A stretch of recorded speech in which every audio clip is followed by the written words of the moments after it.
10 गो रही तो जमा दी हैं।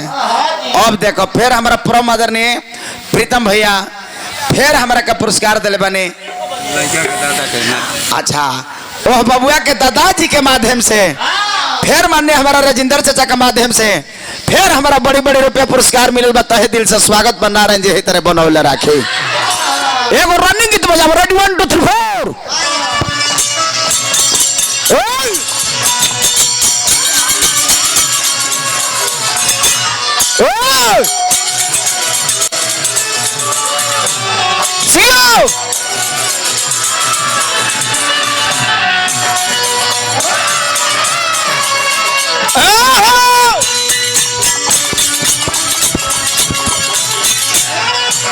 का देखेला ऐसे हंस के जान ले बोका कोरा में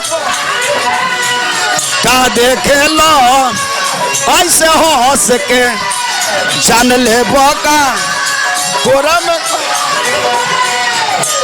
प्यारो में पागल पानी पागल रहे दो प्यारो में पागल पानी पागल ओ धनी हो ओढ़नी से बांधल दिलावा बांधल रहे ए धनी हो ओढ़नी से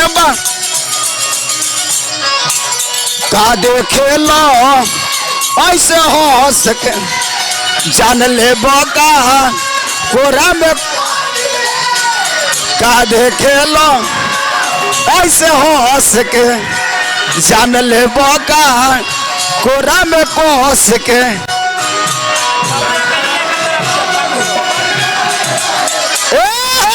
प्यारों में पागल पानी पागल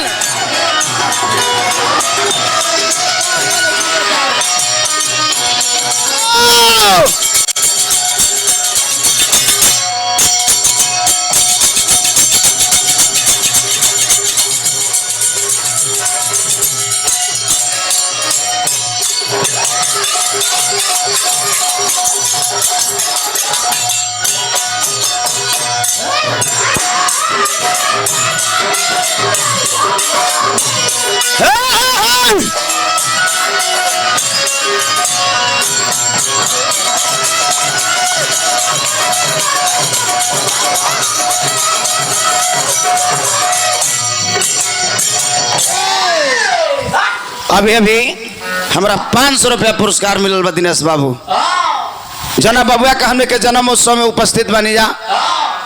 ओह बबुआ के इया के माध्यम से 500 रुपया हमें मिलल बा।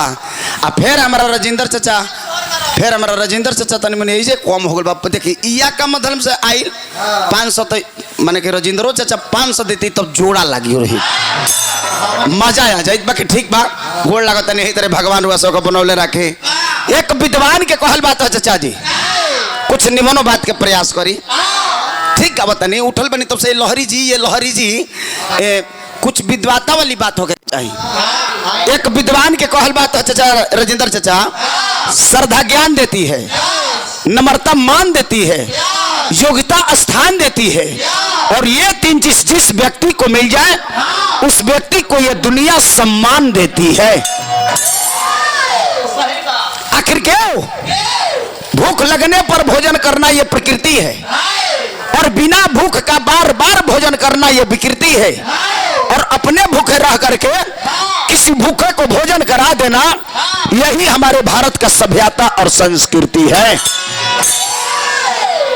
ए लहरी जी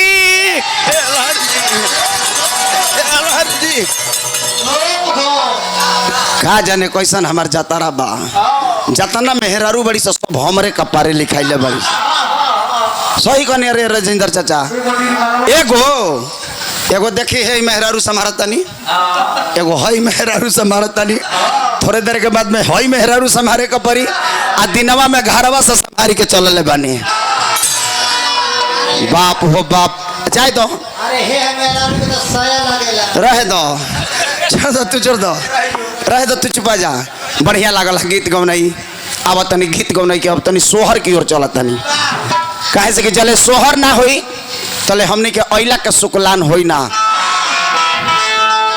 मेन से तनी खाड़ा करे दो मेन से दिखावो।